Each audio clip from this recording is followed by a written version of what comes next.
à toutes, bonjour à tous, bienvenue au comptoir du jeudi, édition spéciale Le MOOC s'invite au comptoir. Bonjour Hugo, Bonjour Brian. merci d'avoir accepté mon invitation. Hugo, tu es explorateur de communautés et fondateur de Refaire Tribu. Tu vas nous guider dans les communautés apprenantes et nous livrer quelques astuces à transposer dans les... Tout d'abord, merci beaucoup pour cette invitation. Je suis vraiment extrêmement ravi d'être avec vous ici aujourd'hui pour vous partager l'art des communautés apprenantes et refaire avec vous une partie de cette exploration que j'ai pu vivre. Donc, en effet, comme tu as dit, je me présente, je m'appelle Hugo et je suis un explorateur de communautés. C'est-à-dire que j'ai la chance d'avoir comme métier de pouvoir m'immerger dans des collectifs pour étudier comment mieux faire ensemble, comment mieux apprendre ensemble au service des enjeux de demain. Et je reviens tout juste d'une une exploration qui s'appelle Into the Tribes, durant laquelle, pendant un an, je me suis immergé dans des communautés aussi diverses et variées que des peuples autochtones, un monastère, un refuge pour migrants ou encore une école dans la forêt. Partons aller explorer ces différentes communautés. Mais avant de commencer cette exploration, il était important pour moi de vous en dire un peu plus sur le contexte de ces communautés apprenantes. En effet, pourquoi vraiment apprendre ensemble? Alors, partie 1, l'ère des communautés apprenantes. Pour vous entrer dans le sujet, j'aimerais vous en dire tout simplement un peu plus sur moi pour que vous sachiez d'où je parle. Et comme vous pouvez le voir sur cette photo, rien ne me prédestinait réellement à être cet explorateur des communautés. En effet, je n'ai pas vraiment l'archétype du grand aventurier, le standard du grand explorateur. Comme vous pouvez le voir sur cette photo, je connais peu d'explorateurs qui mettaient ce genre de trois quarts. Pour autant, si je vous montre cette photo, c'est pour vous montrer que j'ai eu un parcours extrêmement classique, assez bon en maths. On m'a dit, écoute, fais une école d'ingénieur. Donc, je suis parti en école d'ingénieur.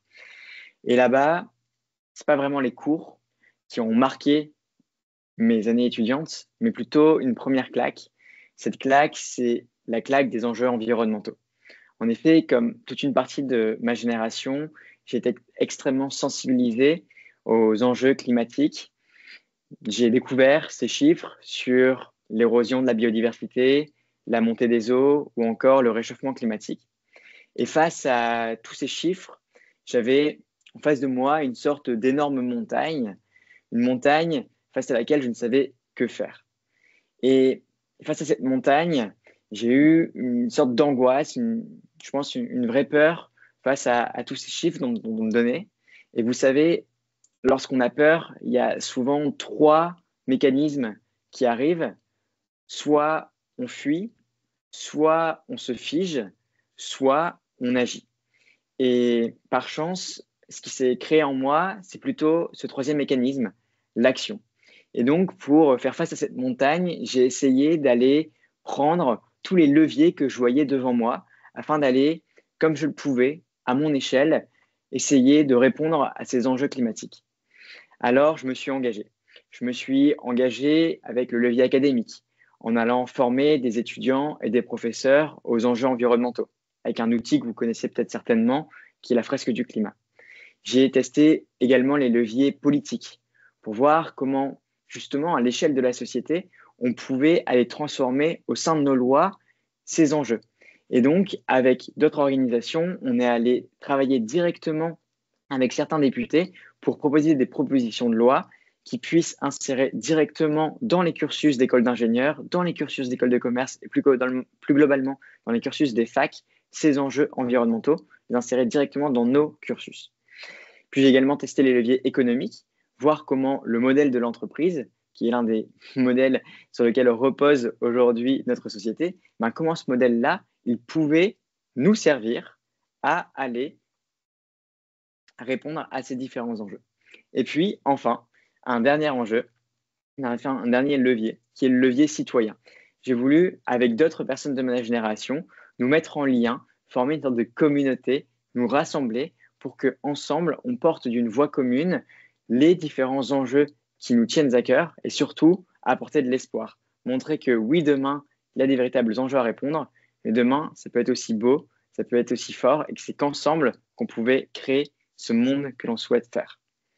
Néanmoins, à tous ces différents enjeux, lorsque j'arrive en 2021, je suis à quelques mois d'aller avoir ce diplôme d'ingénieur entre mes mains. Et j'essaye de prendre du recul sur ces différents leviers. Et je me rends compte que toutes ces différentes initiatives, elles reposent sur une chose, le collectif.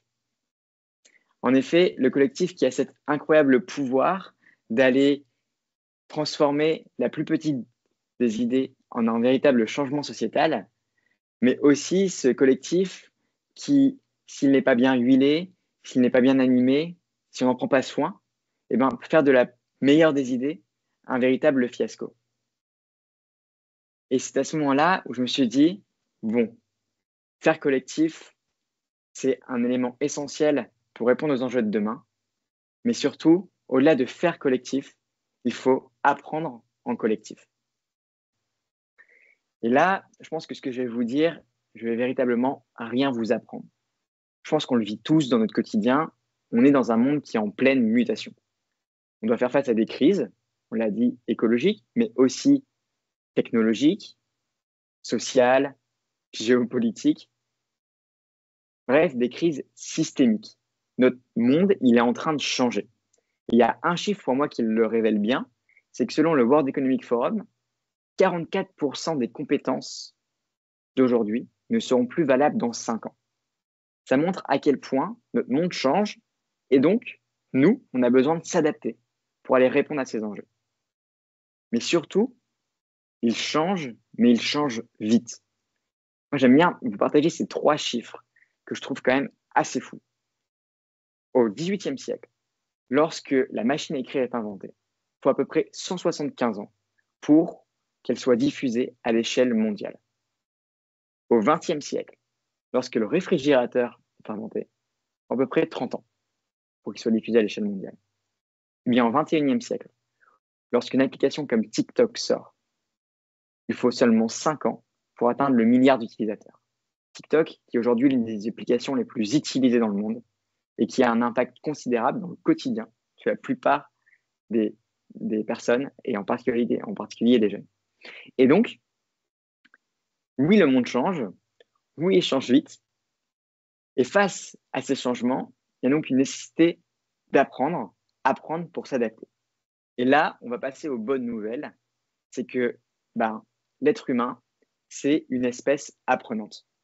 Pour ça, 2 termes techniques, mais qui en fait se rattachent à des concepts assez simples. Le premier, c'est le concept de neurogénèse. C'est-à-dire que en fait, notre cerveau, il crée des neurones tout au long de sa vie. Et donc, on a une capacité d'apprentissage qui se perpétue tout au long de notre vie. Et le deuxième point, c'est qu'il est neuroplastique. La neuroplasticité, c'est quoi? C'est-à-dire que, en fait, notre cerveau, il est malléable. Alors certes, il est plus malléable quand on est jeune, mais il reste malléable ensuite lorsque l'on vit. Et donc, tout au long de notre vie, on a cette capacité d'aller s'adapter, d'aller apprendre des nouvelles choses. L'humain, c'est une espèce apprenante.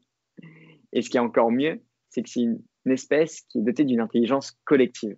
En effet, on sait apprendre, mais on sait encore plus apprendre ensemble. En effet, je pense que tout le monde est assez sensible au concept de QI, l'intelligence individuelle, mais ce que 2 chercheurs ont montré, 2 chercheurs notamment du MIT qui ont créé une cellule au sein du MIT spécialisée dans l'intelligence collective, ils ont montré que les groupes, ils sont aussi dotés d'une intelligence collective. 2 chercheurs, c'est Anita Woolley et Tom Malone, et ils ont montré qu'en effet, les groupes, au-delà de l'intelligence individuelle de chaque individu, ont une intelligence collective. Et sur ça, 2 éléments que j'aimerais vous partager. Le premier, c'est que l'intelligence individuelle des membres du groupe ont peu d'influence sur l'intelligence collective.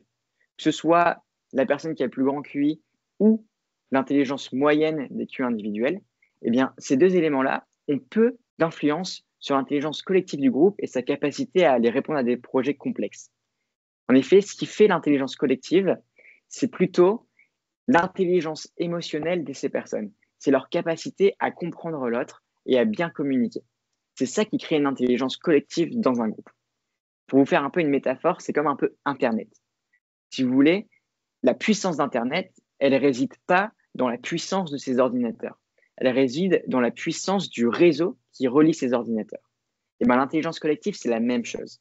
qui fait qu'un groupe va être intelligent, qui va réussir à apprendre ensemble, à faire ensemble, c'est pas le fait qu'il y ait des QI hyper développés au sein du groupe, mais c'est plutôt leur capacité à communiquer entre eux et à faire ensemble. Une fois que j'ai compris ça et que j'ai vu ça, je me suis dit, mais c'est génial que l'être humain, il est apprenant.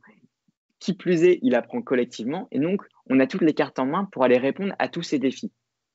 Le seul hic, c'est que moi, depuis mes 24 ans, on m'a jamais véritablement appris à apprendre ensemble, à faire ensemble.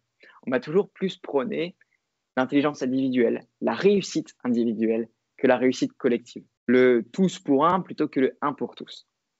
Et donc, j'ai eu une quête. Lorsque j'ai eu ce diplôme d'ingénieur dans les mains, je me suis dit, maintenant, il faut que j'apprenne à apprendre ensemble. Il faut que je parte en quête des communautés apprenantes. Et donc, pendant 1 an, je me suis immergé dans une vingtaine de communautés à travers l'Europe pour aller explorer comment mieux apprendre ensemble. J'ai rencontré une 50aine d'experts et tout ça, je l'ai fait en transport doux. Plus de 30 000 km en train, en vélo, en stop, une partie même à pied, afin d'aller rencontrer ces différentes communautés tout en préservant mon impact carbone et en limitant le plus possible. Et avec vous, aujourd'hui, j'aimerais qu'on revive une partie de cette exploration-là, pour qu'on aille s'approprier ces différents principes. Avant de partir en exploration, j'avais un dernier élément à vous partager, c'est un élément de définition. En effet, ça fait presque 10 minutes que je vous parle de communauté apprenante, et peut-être que derrière votre écran, vous dites, bon, d'accord, il est gentil, mais c'est quoi pour lui une communauté apprenante? Alors, mettons-nous d'accord sur cette définition, qui n'est pas une définition universelle, mais qui va être une définition sur laquelle on va pouvoir se baser pour ensuite pouvoir explorer. Cette définition, c'est la suivante. C'est que pour moi, une communauté apprenante, c'est tout collectif qui va utiliser les dynamiques de groupe comme terreau d'apprentissage. Si vous voulez, ça rassemble pour moi 3 critères. C'est que ça vise un objectif commun, qu'elles partagent une culture commune et surtout qu'elles apprennent continuellement à apprendre ensemble. Ça, c'est les 3 critères, les 3 critères qu'on va retrouver dans les prochaines communautés. Alors maintenant, on va passer à la deuxième partie. Mais avant ça, je voulais vous poser une question. Vous demander quel était votre objectif personnel pour cette session. De prendre un peu de temps, comme lorsqu'on part en voyage, il y a un mentor qui m'a dit, quand tu pars, définis toujours pourquoi tu pars. Et bien là, c'est la même chose. Pour partir dans cette exploration ensemble et apprendre ensemble, j'aimerais vous poser la question de, en fait, pourquoi vous êtes là aujourd'hui? Pourquoi vous avez décidé de prendre ce temps-là, cette heure, durant votre déjeuner ou à qu'importe l'heure à laquelle vous regardez cette vidéo?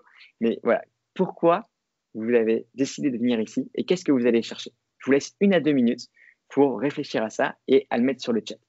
Alors, découvrir d'autres réalités et enrichir ma pratique, en apprendre plus sur les communautés apprenantes, découvrir de nouvelles pratiques et enrichir mon expérience des communautés apprenantes, être inspiré, comprendre et transposer, comment développer une communauté éducative, rencontrer d'autres participants motivés par le déploiement d'une communauté. En effet, je peux faire un mini point ici, c'est que en fait pour moi, une communauté, ça permet en fait, on a toujours dans notre quotidien et que justement l'objectif c'est d'aller se renouer avec ce terme de communauté.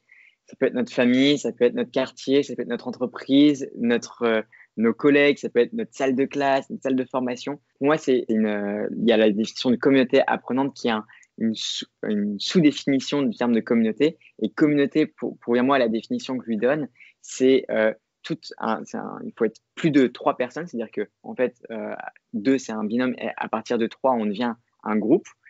Ensuite, c'est ce groupe qui est soit uni par des circonstances communes, soit par un but commun. Et le 3e élément, c'est qu'il agit collectivement vers ce but. Donc, ça reprend la définition de la communauté apprenante, sauf qu'on enlève la communauté d'apprentissage, puisqu'il y a plein de communautés qui n'ont pas ce processus un peu réflexif d'apprentissage, même si, in fine, je pense qu'on l'a tous plus ou moins, sauf qu'il y en a qui mettent des processus pour le faire et d'autres qui sont uniquement réalisés de manière un peu introspective ou de manière naturelle. Et donc, l'objectif, selon moi, c'est d'aller créer des outils, créer de l'espace pour que l'on passe de communauté à communauté apprenante. Donc ça, c'est tout le défi dont je vais vous partager sur la suite. Du coup, on va pouvoir passer à cette deuxième partie où on ne va pas encore rentrer dans l'apprentissage concret, mais plus sur la coopération. En effet, pour moi, on ne peut pas apprendre ensemble si on ne fait pas ensemble. C'est-à-dire qu'avant de faire communauté apprenante, il faut d'abord savoir faire communauté. Et donc, je vais vous partager 3 piliers qui viennent d'une méta-étude réalisée par 2 biologistes. 2 biologistes qui s'appellent Gauthier Chapelle et Pablo Servigne, qui ont fait une méta-analyse sur la coopération dans le vivant.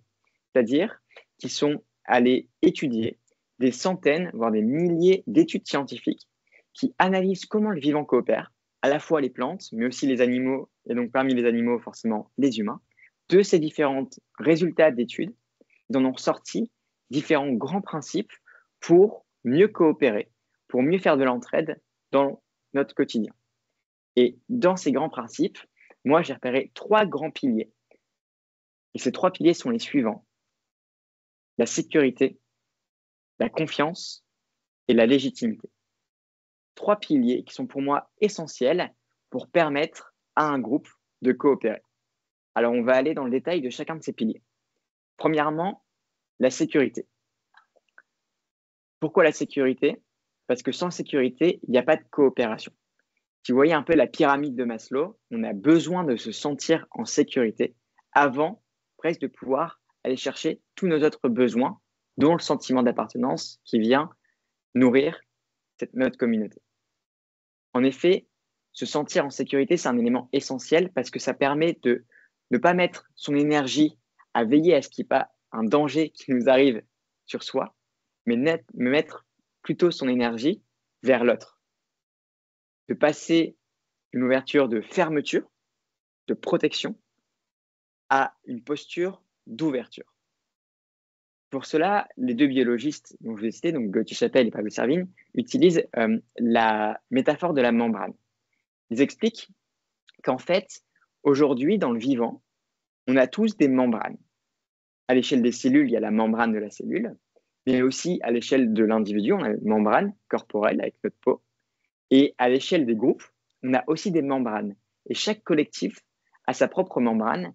Et cette membrane, elle est essentielle. Elle est essentielle pour, premièrement, protéger de l'intérieur et de l'extérieur. C'est-à-dire de savoir qui fait partie de la communauté et qui n'en fait pas partie. J'aime beaucoup, il y a une citation de Barack Obama qui disait « Si tout le monde est la famille, personne n'est la famille ». Et je trouve que c'est très vrai. Et dans une communauté, pour avoir ce sentiment d'appartenance, pour se sentir appartenir au groupe, on a besoin de savoir qui en fait partie et qui en fait pas partie. Et pour ça, la membrane aide à identifier ces différents individus. La membrane, elle permet aussi de créer du lien avec l'extérieur. C'est-à-dire que créer sa membrane, c'est pas quelque chose qui est complètement fermé. La membrane, c'est quelque chose qui va nous permettre, de manière poreuse, d'aller veiller à voir ce qui rentre et voir ce qui sort. Quelles sont les informations qu'on décide de faire rentrer? Quelles sont les informations qu'on décide de partager? Et sur ça, j'aimerais vous partager, moi, l'exemple du monastère de l'abbaye de Lérins. J'ai eu la chance de pouvoir vivre pendant presque un mois au sein de l'abbaye de Lérins, et qui est située à quelques encablures de Cannes. C'est une île où, depuis le IVe siècle, les moines vivent dans cette île et perpétuent les traditions monastiques. Donc, depuis le IVe siècle, ils sont là, sur cette île, et aujourd'hui, ils sont une vingtaine à continuer à partager ce mode de vie. Moi, je ne suis pas croyant, mais j'ai toujours été intrigué par ce mode de vie et me dire, mais comment on arrive à perpétuer un mode de vie pendant autant de siècles? En vivant avec eux, j'ai été incroyablement surpris par leur capacité d'ouverture, mais aussi de protection à travers de la membrane. En effet, donc c'est une île qui leur appartient, donc ils gèrent les entrées et les sorties sur cette île. Et au sein même de cette île, ils ont ce qu'on appelle un cloître où uniquement les moines ont le droit d'y être et de vivre. Et en fait, ce cloître, alors que moi je le pensais complètement fermé et j'avais vraiment cet imaginaire du monastère qui ne s'ouvre pas au monde, eh bien en fait, j'ai découvert un monastère extrêmement ouvert sur le monde. Pour vous dire, les moines aujourd'hui, ils font même un programme Erasmus avec d'autres îles européennes pour partager leurs savoirs pour comment on adapte l'île par rapport au changement climatique. Parce que eux, notamment, ils cultivent du vin, de l'huile d'olive et des liqueurs. Et aujourd'hui, en particulier parce que c'est une île, ils sont plus touchés que d'autres territoires sur le dérèglement climatique. Et donc, ils créent du lien avec d'autres îles un peu partout en Europe. Et donc, découvrir que ce monastère que moi j'imaginais hyper fermé, eh bien, créer des partenariats avec Erasmus, j'ai trouvé ça complètement fantastique et je me suis dit, d'accord, une membrane, c'est nécessaire, ça leur permet de sécuriser leur collectif et leur permettre de préserver leur mode de vie. Mais leur membrane, ça leur permet aussi de s'ouvrir. C'est pas parce qu'ils ont un cloître qu'ils ne peuvent pas aller créer des liens avec l'extérieur. Et je pense que c'est l'enjeu de tout groupe, d'aller créer ce cadre de sécurité, créer cette membrane, tout en permettant de créer du lien avec l'extérieur. Créer des murs pour en construire des ponts. Ça, c'est le premier aspect essentiel dont je voulais vous partager, c'est l'aspect de la sécurité. Le deuxième pilier, c'est la légitimité. Alors, légitimité, moi, j'avais du mal à mettre une définition dessus. J'ai découvert, en cherchant pas mal sur le sujet, qu'en fait, il y avait deux parties à la définition de la légitimité. La première partie de la définition, c'est on se sent légitime lorsqu'on se sent à sa place. Mais ce que j'ai découvert, c'est que la deuxième partie de la définition était certainement la plus intéressante et la plus importante dans un collectif. En effet, être légitime, c'est se sentir à sa place, mais c'est surtout sentir que les autres acceptent la place à laquelle je suis. Et je pense que c'est un point qui est essentiel pour tout collectif. Veiller à ce que chaque personne se sente à sa place, mais aussi que les autres personnes du groupe acceptent la place à laquelle elle est. Et pour cela, il y a plein de manières de pouvoir créer cette légitimité. Et là, j'aimerais vous emmener un peu chez les scouts. Alors, chez les scouts, ils ont un outil que je trouve incroyable. Ce sont les badges scouts. Les badges scouts, ça permet, lorsque l'on a fait une expérience ou une formation spécifique, d'aller valoriser cette expérience, cette formation, au travers d'un badge qui va rendre visible aux autres qu'on a fait cette formation, qu'on a fait cette expérience. Et donc là, sur la photo, vous voyez leur chemise rouge. Eh bien, là, on ne le voit pas bien parce qu'on est un peu trop éloigné, mais sur leur chemise, il y a plein de badges comme ceci qui leur permettent de montrer s'ils ont fait tel rassemblement, s'ils ont fait telle formation, notamment sur les premiers secours ou sur leur manière de se guider au sein des différents environnements. Bref, ça leur permet de rendre visible aux autres leur parcours d'engagement. C'est incroyable parce que, prenons un exemple, l'une des personnes dans le groupe fait un malaise. Eh bien, si cette personne fait un malaise, le groupe ne va pas passer 10 minutes à réfléchir à mais qui est la personne la plus pertinente et la plus expérimentée pour aller agir. Non, en fait, la personne qui a fait la formation premier secours va directement agir parce qu'elle a le badge, elle va se sentir légitime. Mais surtout, les autres personnes ne vont pas remettre en cause son action parce que voyant que cette personne a le badge, ils vont la laisser agir et ils vont savoir qu'elle est légitime pour le faire. Et donc, c'est un incroyable outil qui permet de rendre la légitimité dans un groupe. C'est d'ailleurs pas rien s'il y a de plus en plus de ce qu'on appelle des open badges dans le monde académique qui viennent certifier certaines expériences, certaines formations pour montrer aux yeux de tous quel est aujourd'hui notre parcours qui nous permet aujourd'hui d'être là et d'être légitime pour agir et faire ensemble. On va passer maintenant du coup au troisième pilier. Troisième pilier qui est la confiance. La confiance, c'est encore aussi pour moi un grand mot. C'est certainement le mot peut-être le plus important pour moi au XXIe siècle. Comment recréer de la confiance pour recréer de la coopération et du coup de l'apprentissage. Parce qu'en effet, coopérer ensemble, apprendre ensemble, eh bien, c'est toujours une prise de risque. En effet, on doit toujours aller vers l'autre, faire ce pas. Et donc, on ne sait jamais ce sur quoi on va véritablement tomber, parce que ça ne dépend pas de nous. On ne sait jamais comment la personne va réagir. Donc, ça demande de la confiance en soi, mais aussi de la confiance en l'autre. J'aimerais vous parler d'une étude qui m'a particulièrement marqué, qui est une étude qui a été menée par la Harvard Business Review il y a quelques années. C'est une étude qui allait étudier l'efficacité des équipes. C'est-à-dire que c'est l'une des plus grandes études réalisées dans plus de 19 pays.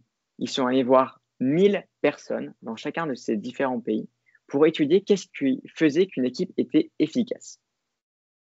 Après plusieurs années d'études, ils ont été assez surpris de voir qu'il y avait un élément qui ressortait beaucoup plus que d'autres. Cet élément, je pense que vous en doutez avec ce pilier, c'était la confiance. Les équipes qui étaient efficaces étaient les équipes qui avaient confiance en leur leader, en leur manager, en leur formateur, qui avaient confiance en la personne qui gérait le groupe. Comme ils ont été assez marqués par cet élément qui ressort de manière plus prépondérante que les autres. Ils se sont dit, bon, d'accord, c'est la confiance, mais comment on crée de la confiance? Donc, ils ont mené une deuxième étape dans l'étude pour voir qu'est-ce qui faisait que les équipes avaient confiance en cette personne qui gérait le groupe. Et là, ils ont relevé 2 critères qui revenaient le plus souvent en fonction des différents pays. Le premier, c'était que les membres de l'équipe avaient une vision très claire de ce qu'ils devaient faire. Leur mission, elle était définie. Ils savaient où ils allaient. Et le deuxième critère, c'était qu'elles sentaient qu'elles étaient à leur plein potentiel. Elles sentaient que leur talent était mis pleinement à contribution. Et donc, si on retourne un peu cette étude sur l'angle de vous, formateur, vous, manager, eh bien, pour moi, votre rôle, c'est d'aller, lorsque vous avez un objectif commun, qui est le du collectif, eh bien, comment vous pouvez permettre à chaque personne d'aller identifier ses talents, d'aller identifier ses zones d'enthousiasme, ses zones de talent, ses compétences pour servir l'objectif commun et qu'il trouve lui-même, grâce à ses talents, cette mission, ce chemin qui va servir l'objectif du groupe. Pour moi, c'est ça vraiment, aujourd'hui, comment on crée de la confiance dans un groupe et ce qui plus est assez utile parce que ça permet d'être efficace et donc de faire avancer le groupe. Un élément que j'aimerais aussi vous partager sur la confiance, c'est un élément que j'ai découvert au sein du refuge solidaire. Le refuge solidaire, c'est un refuge qui est situé à Briançon. Un refuge pas comme les autres. Donc, Briançon, c'est la frontière entre la France et l'Italie. Et ce refuge, il accueille chaque jour des centaines de personnes en situation d'exil. Ce sont des personnes qui, majoritairement, ont traversé beaucoup de pays avant et qui viennent traverser cette frontière des Alpes, qui font souvent des heures de marche, la plupart du temps de nuit, avant d'arriver à ce refuge. Donc, ce refuge leur offre un petit espace pour se reposer, leur faire des soins, la plupart du temps, notamment au niveau des pieds, puisqu'ils marchent bien souvent soit sans chaussures, soit avec des simples tatanes. Et donc, du coup, ils ont besoin de soins, aussi de repas pour qu'ils puissent reprendre de l'énergie. Pour quelques-uns, notamment pour les mineurs, les accompagner sur les démarches administratives. Dans cet espace où il y a des centaines de personnes, des dizaines de cultures et une énergie assez effervescente, j'étais assez marqué de la confiance qui se partageait entre les membres. Et cette confiance, elle est permise grâce à, pour moi, 2 éléments. Elle crée de l'intimité pour ensuite créer de la contagion dans la confiance. En effet, la confiance, il est beaucoup plus simple de la créer en petits comités, en petits groupes. Lorsqu'on rentre dans un groupe de 20, 30, 40 personnes, là pour le refuge de 100 personnes, c'est hyper dur d'avoir confiance en tout le monde d'un coup. En revanche, si vous rencontrez une personne, que vous créez des liens interpersonnels avec cette personne-là, avec 1 ou 2 personnes, eh bien, vous pouvez plus facilement mieux appréhender cette personne, mieux avoir confiance en elle, et du coup, créer des liens qui vont être beaucoup plus forts ensuite. Et ce qui est formidable avec la confiance, c'est qu'au-delà de se créer dans l'intimité, elle se propage et elle se diffuse dans les groupes. En effet, je pense que vous l'avez déjà tous vécu et c'est un peu cette expression de l'ami de mon ami est mon ami. C'est que si vous avez confiance en quelqu'un et que cette personne a elle-même confiance en une autre personne, eh bien, vous allez beaucoup plus avoir confiance en cette tierce personne, sans même avoir créé des liens avant avec elle. C'est pourquoi, en créant d'abord ces liens interpersonnels et puis ensuite en créant des espaces beaucoup plus collectifs, c'est des sous-communautés qui vont partager entre elles, vous allez pouvoir diffuser votre confiance. C'est pour ça, pour moi, un élément essentiel de la confiance, c'est créer de l'intimité, créer des liens interpersonnels forts entre les membres de votre communauté, pour ensuite créer des liens entre les sous-communautés de votre communauté et qui va permettre de propager votre confiance. Ça, c'était pour moi les 3 liens qui étaient pour moi assez essentiels, sécurité, confiance, légitimité, et qui sont en fait un socle qui va permettre la coopération et du coup, l'apprentissage collectif. Donc, avant de passer aux 3 prochains piliers et aux 3 prochaines immersions, je voulais vous poser une question, c'est de vous demander, ces 3 piliers, comment je peux les intégrer dans mes formations? Comment je peux mettre plus de sécurité, de confiance et de légitimité dans mes équipes, dans mon groupe d'apprenants, dans mon école? Comment je peux intégrer ces piliers-là dans ce quotidien pour mieux faire ensemble afin de, in fine, mieux apprendre ensemble? Là, pareil, je vous laisse 2-3 minutes. Et puis, si aussi vous voulez partager des idées que vous avez dans le chat, franchement, n'hésitez pas.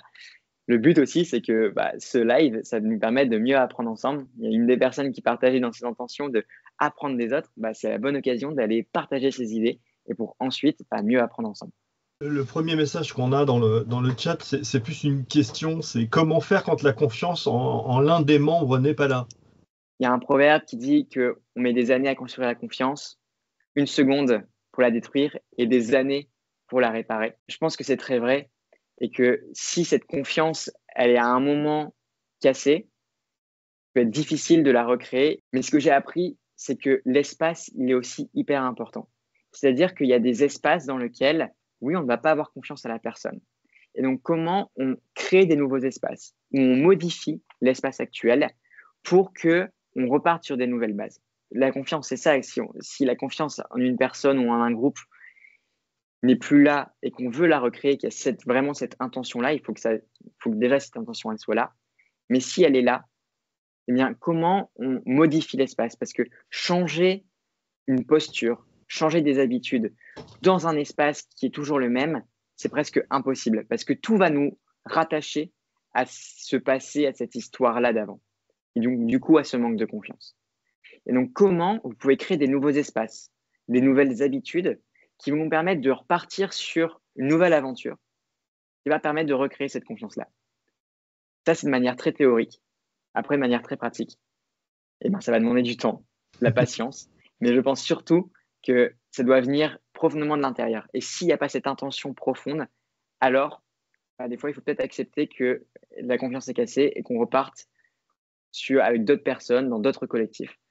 Si pour vous, ce n'est pas possible de recréer cette confiance-là. J'ai des propositions d'utiliser des brise-glaces à chaque début de session de formation. Ah, génial.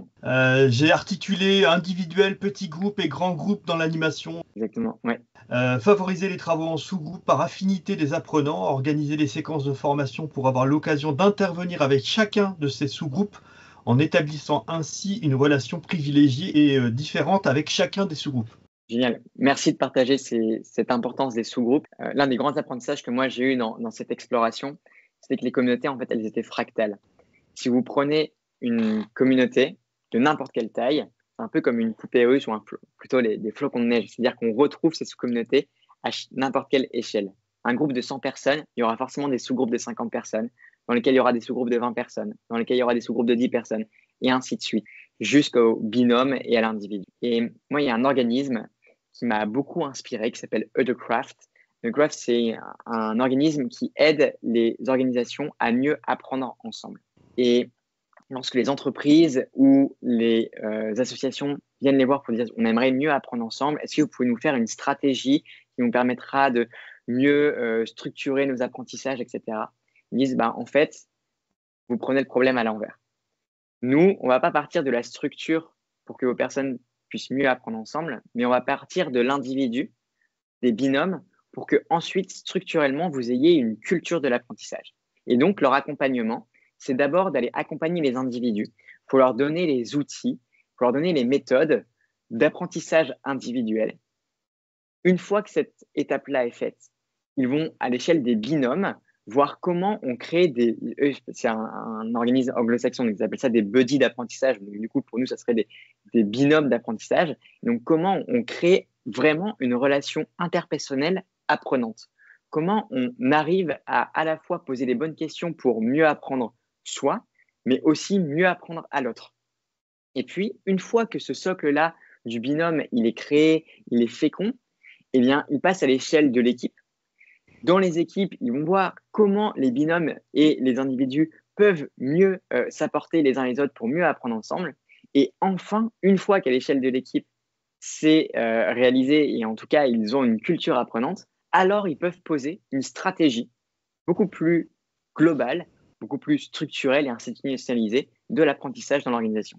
Et ça, je trouve ça très fort. Ce n'est pas forcément réalisable partout, mais en tout cas, pour moi, c'est très inspirant dans la manière de créer une culture apprenante. La posture et les preuves du manager formateur qui va prouver au fil du temps qu'on peut avoir confiance. Ah oui, je pense que tout est dit dans ce message. C'est que je pense qu'on ne suit pas quelqu'un pour les choses qu'il nous dit, mais plutôt pour les choses qu'il nous fait. Petite anecdote, je fais beaucoup de stops et souvent des stops thématiques. C'est-à-dire que je pars sans trop de destination et je demande une question aux personnes pour en fait un peu faire une étude sociologique rapide en fonction, parce que ce qui est magnifique dans le stop, c'est qu'on peut avoir accès à tout le monde. En fait, on sort de nos bulles sociales pour aller accéder à toutes les parties de la population. Et donc, j'aime avoir cette notion de réponse en fonction de tous les différents pans de la population, que l'on soit cadre, prof, ouvrier, chômeur, retraité, jeune étudiant qui vient d'avoir sa voiture. Bref, tout le monde nous prend en stop et donc on peut poser des questions à tout le monde. Et la dernière fois, je leur ai demandé quelle est la chose la plus importante que vous avez apprise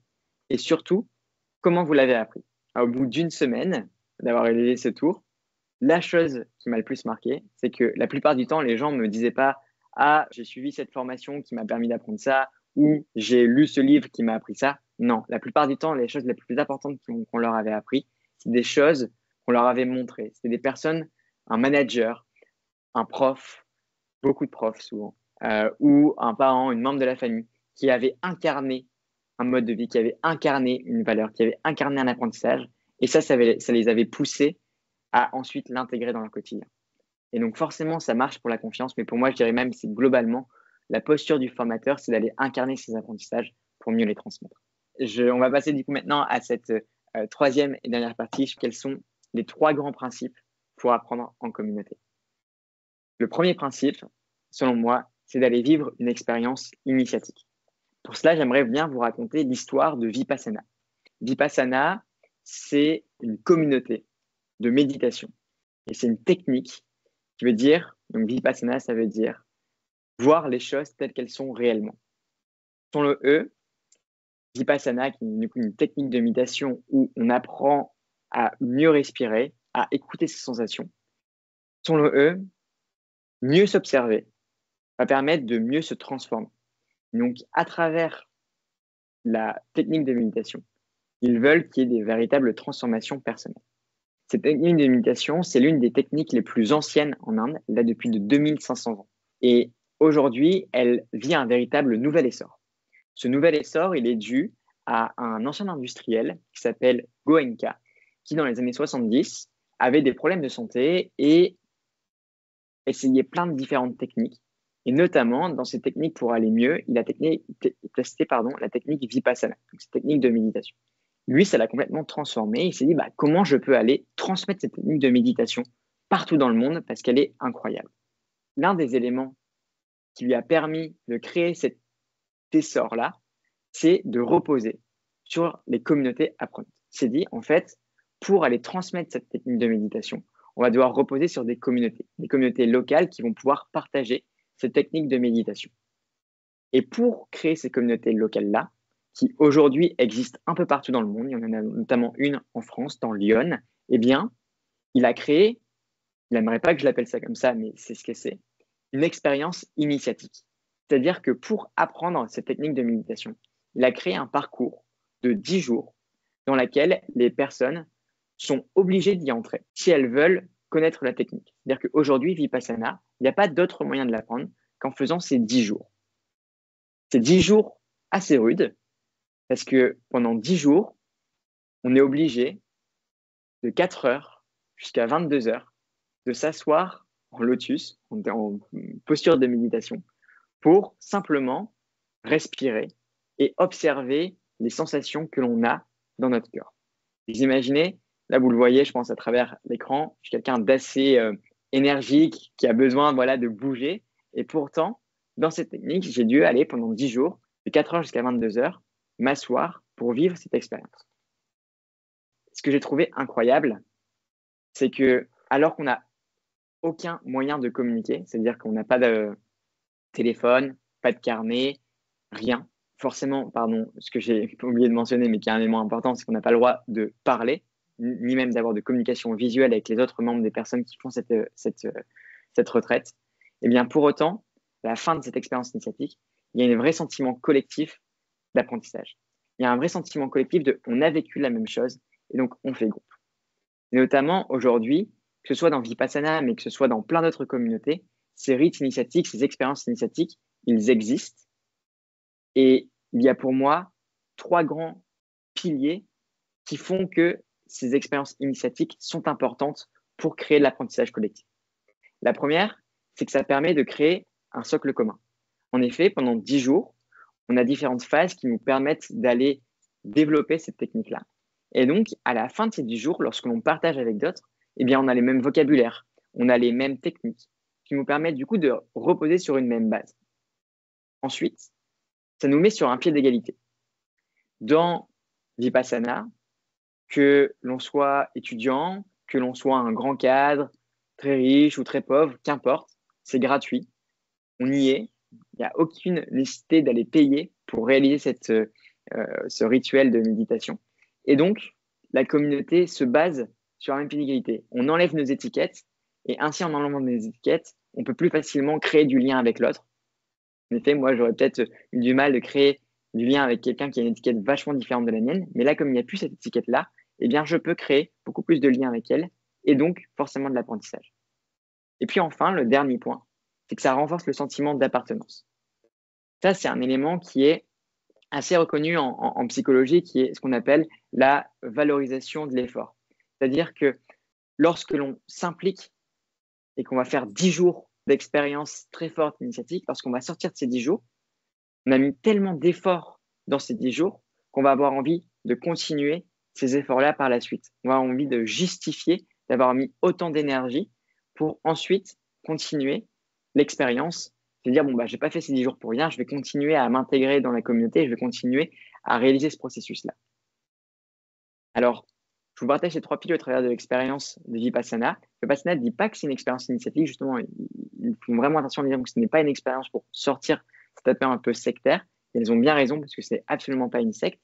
Mais néanmoins, c'est pour moi important, dans vous, votre collectif, d'aller renouer avec ces expériences initiatiques et de voir comment vous pouvez créer dans vos formations, dans vos quotidiens, des expériences fortes qui vont permettre de partager ces 3 piliers, donc de transmettre un socle commun, de mettre sur un pied d'égalité et puis de renforcer le sentiment d'appartenance. Qu'à la fin de l'expérience que vous leur proposez, ils se disent « Ok, maintenant que j'ai vécu ça, eh bien, j'ai plus envie de partir du collectif. J'ai déjà assez donné et donc du coup, je vais devoir toujours m'engager un peu plus pour aller justifier l'effort que j'ai mis au sein de ce collectif. » Ça, c'est le premier principe que je voulais partager, vivre une expérience initiatique. Le deuxième principe, c'est d'aller alimenter la flamme de l'engagement. Pour cela, j'aimerais vous emmener au sein de l'Alma Forest School. L'Alma Forest School, c'est une école dans la forêt qui est située tout au sud de l'Espagne, à quelques kilomètres de Gibraltar. Dans cette école, il y a 150 enfants de 3 jusqu'à 14 ans qui, chaque année, apprennent à apprendre ensemble. Leur pédagogie, elle repose sur 2 piliers, le lien au vivant et l'autonomie d'apprentissage. Et moi, c'est pour ce deuxième pilier que j'étais particulièrement intéressé par cette école et dans laquelle j'ai eu la chance du coup de pouvoir m'immerger pendant plusieurs semaines. L'engagement, c'est la clé de l'apprentissage. Pour moi, on n'arrive pas à véritablement apprendre si on n'est pas vraiment, véritablement, profondément engagé dans le processus. En revanche, pouvoir impliquer et créer cet engagement, c'est notre paire de manches. Comment on arrive à engager les personnes dans ce processus d'apprentissage? En vivant plusieurs semaines avec l'Alma Forest School, en étudiant leur pédagogie, notamment en discutant beaucoup avec l'un de ses directeurs qui s'appelle Philippe et qui a été notamment lui formé au sein de la Summerhill, l'école Summerhill en Angleterre, j'ai pu voir 3 grands piliers qui revenaient régulièrement dans leurs différents outils. Le premier pilier, c'est de définir une intention personnelle. Le deuxième, c'est d'offrir des espaces de réflexivité. Et le troisième, c'est d'accorder du temps à la transmission. Dans la plupart des outils, dans la plupart de leurs méthodes pédagogiques, on retrouvait ces 3 piliers. Pour vous donner un peu plus d'éléments concrets, j'aimerais qu'on rentre dans l'un de leurs outils qui m'a moi particulièrement marqué. C'est ce qu'ils appellent les personal projects, les projets personnels. En effet, là-bas, 1 jour par semaine est dédié uniquement au projet personnel des enfants.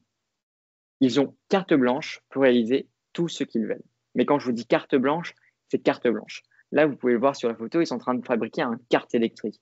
Il y en a qui ont fabriqué un bateau, d'autres des cours de cuisine, d'autres des cabanes, d'autres une niche pour chiens. Bref, tout ce qu'ils veulent faire, ils peuvent le faire. Le seul point, c'est que premièrement, ils doivent définir pourquoi ils le font. Alors bien sûr, ils sont accompagnés par les professeurs pour cela. Ils ont notamment des vidéos pour les aider à trouver leur intention. Ils ont des différents formulaires à remplir. Bref, ils sont accompagnés. Mais au-delà de cet accompagnement, ça leur permet d'aller toucher du doigt pourquoi je fais les choses. Et ce pourquoi, ça leur permet, comme je vous l'ai demandé au début de la session du MOOC, d'aller renouer cette intention, d'aller affiner leur posture de quand je vais faire quelque chose, en fait, si je fais ce kart électrique pour apprendre la mécanique ou pour apprendre l'électronique, je ne vais pas forcément peut-être mettre mon énergie au même endroit, au même moment. Donc, définir son intention, ça permet d'affiner sa posture, mais surtout, ça permet de maintenir sa motivation au cours du temps, de maintenir ce fameux engagement. Le philosophe Nietzsche disait, le but dans la vie, un homme qui a un pourquoi comme objectif peut vivre avec n'importe quel comment. Et je pense que c'est ça aussi dans l'apprentissage. Définir pourquoi on apprend peut ensuite nous permettre d'être beaucoup plus ouverts, beaucoup plus adaptables sur les différentes méthodes d'aller apprendre. Et donc définir son pourquoi, c'est pour moi un élément essentiel pour s'engager dans le processus d'apprentissage. Le deuxième élément, c'est d'offrir des espaces de réflexivité. En effet, durant le processus de réalisation de leur personnel project, ils avaient de temps en temps des temps collectifs avec le prof, mais aussi entre les différents enfants, mais qu'est-ce qu'ils sont en train d'apprendre? Quels sont les défis qu'ils sont en train de relever? Qu'est-ce qu'ils auraient fait déjà autrement? Et puis, surtout, comment les personnes qui forment la communauté peuvent les aider? Ils sont formés à demander de l'aide. Et ça, je pense que c'est un élément qui est extrêmement important parce que s'engager, oui, mais c'est s'engager avec les autres. Et pour s'engager avec les autres, il faut savoir tendre la main, savoir aussi accepter la main qui nous est tendue. Le troisième élément, c'est d'accorder du temps à la transmission. En effet, là-bas, les personnel projects, à la fin, ils se finissaient par un petit exposé où les enfants partageaient leurs victoires, leurs défaites, ce qu'ils auraient mieux fait, les conseils qu'ils donneraient à quelqu'un qui voudrait réaliser le projet de la même manière. Ces éléments de transmission, si on ne leur donne pas l'espace, ils ne seront pas pleinement présents dans la communauté. Bien sûr, il y aura toujours des échanges de faits, mais le but, c'est de créer l'espace à la transmission, créer le cadre pour que les personnes puissent transmettre. Et bien sûr, là, on va revenir à nos trois piliers qui sont la sécurité, la confiance et la légitimité. Pour véritablement transmettre, il faut que ces espaces-là ils détiennent ces trois différents piliers. On va passer au troisième et dernier principe, de cultiver un milieu apprenant. Et là, pour ce principe, j'aimerais vous emmener au sein du dernier peuple autochtone d'Europe. Ce peuple, c'est les Samis. Les Samis, depuis plus de 12 000 ans, ils transmettent un mode de vie principalement basé sur la pêche et l'élevage de rennes. Ce peuple, il vit dans un territoire qu'on appelle la Sapmi, mais nous, plus généralement, on appelle la Laponie. Ce territoire est situé au nord de la Norvège, Suède, Finlande et un tout petit peu de la Russie. Et si je vous emmène là-bas, c'est que en vivant avec notamment la famille des Hènes, qui est une famille d'éleveurs de rennes, qui est du coup la tradition véritablement Sami, je me suis reconnecté à l'importance du milieu apprenant, à l'importance de, oui, il y a certains outils, certaines méthodes, on l'a vu dans les différents principes pour apprendre, mais peut-être que le plus essentiel, c'est que notre milieu nous invite à apprendre et nous fasse apprendre. Et pour ça, j'aimerais vous partager deux anecdotes. La première, l'importance des feux de camp. Les Samis, ils ont un concept là-bas qu'ils appellent l'arbedietu. L'arbedietu, si vous voulez, c'est nous ce qu'on pourrait appeler l'apprentissage informel. Selon eux, il y a une sorte de ressource d'apprentissage qui doit se transmettre de génération en génération. Et cette transmission, elle peut se faire que à travers l'arbedietu, transmission entre les générations. Et pour cela, ils utilisent deux outils. Le premier, c'est en effet les feux de camp. Là-bas, la plupart de mes journées se terminaient par un feu de camp. Comme vous pouvez le voir, il fait assez froid là-bas. La période visualise entre -20 et -30 degrés. Et pourtant, souvent, on terminait nos journées dehors, on allumait un feu. Et là, les différentes générations se regroupaient autour de ce feu. Et on partageait nos différentes journées. On partageait nos différents défis. Notamment, il y avait plusieurs groupes d'éleveurs de rennes qui se partageaient également comment leur troupeau allait. Au travers de ce feu, quand je voyais ces flammes danser, que je me sentais bien autour de ce feu, je me suis dit, mais ils sont passés où, nous, nos feux de camp?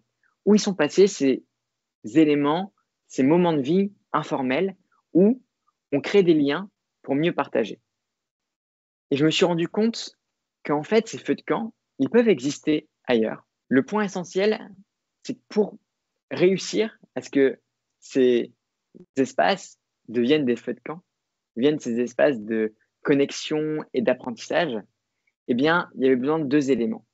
Le premier, c'est que ces feux de camp, ils soient inclusifs. En effet, comme dans un feu, on se voit de manière circulaire les uns avec les autres. Et surtout, on a la même distance du foyer, c'est-à-dire que le foyer qui représente souvent le pouvoir, eh bien, on est à équidistance, il n'y a pas de hiérarchie. Donc, comment on arrive à créer de l'inclusivité dans nos différents espaces? Puis surtout, un feu de camp, c'est convivial. Vous savez, je pense qu'on a tous déjà vécu. On est là pour 1 ou 2 minutes pour se poser au coin du feu, prendre un peu sa chaleur. Puis en fait, on y reste 10, 15, 20, 40 minutes. Et puis autour de ce feu, on crée des liens avec les personnes avec qui on n'avait pas forcément créé des liens. Le feu de camp, c'est convivial. On a envie d'y rester. Alors comment, nous, dans nos espaces, on peut créer de l'inclusivité, mais surtout de la convivialité, pour qu'on ait envie de rester dans ces lieux-là, pour créer du lien ensemble, mais surtout apprendre ensemble. Et puis le deuxième élément, c'est qu'ils font vivre leurs apprentissages.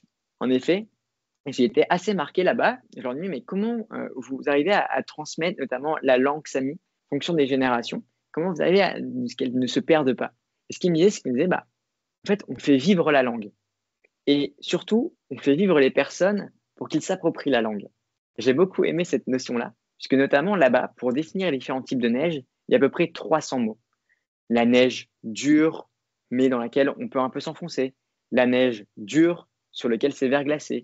La neige molle due au soleil. Bref, il y a 300 différents mots pour définir les types de neige. Et c'est pour eux un élément essentiel parce que c'est l'élément qui va leur permettre de bien faire vivre leur troupeau. Et ce qu'ils m'ont dit, c'est que ces 300 mots, ça sert à rien de les apprendre sur un carnet à l'université. Non. Pour apprendre ces mots-là, il faut vivre ces apprentissages. Il faut vivre ces différents types de neige. Ces 300 types de neige, il ne faut pas les apprendre par cœur en tant que vocabulaire, mais il faut les tester pour mieux se les approprier. C'est un peu ce qu'on se disait avec l'incarnation. Pour moi, ce que je retiens de l'arbre des tout et ce que j'aimerais vous partager en troisième principe pour mieux apprendre ensemble, c'est de faire vivre à votre communauté apprenante ces différents apprentissages, comment vous pouvez incarner dans votre milieu tous ces éléments que vous voulez transmettre. Et puis surtout, comment dans ces milieux, vous créez des espaces, vous créez des véritables feux de camp qui permettent à ces apprenants d'aller partager leur apprentissage et surtout d'apprendre les uns avec les autres. Ça, c'était donc le troisième et dernier principe que je voulais partager, cultiver un milieu apprenant. Et donc, avant de clôturer cette petite exploration qu'on a vécue ensemble, on a défini son intention avant de partir. Dans tout voyage, le départ est important, mais l'arrivée, elle est aussi importante. Pour cette arrivée, j'aimerais vous poser une question et vous dire, mais en fait, avec quoi je repars? Avec quoi je vais revenir de ce voyage-là et qu'est-ce que je vais pouvoir transmettre dans mes différentes communautés, dans mon quotidien? Qu'est-ce que je vais pouvoir prendre de cette expérience que j'ai vécue pendant 1 heure pour ensuite la transmettre et la partager aux autres? Là, pareil, je vous laisse un peu de temps d'y réfléchir et puis de la même façon, moi, je serais super heureux si vous pouvez le partager au sein du chat. J'ai beaucoup d'inspiration et un beau voyage. Merci Hugo. Des idées à transposer dans mon quotidien, inspiré.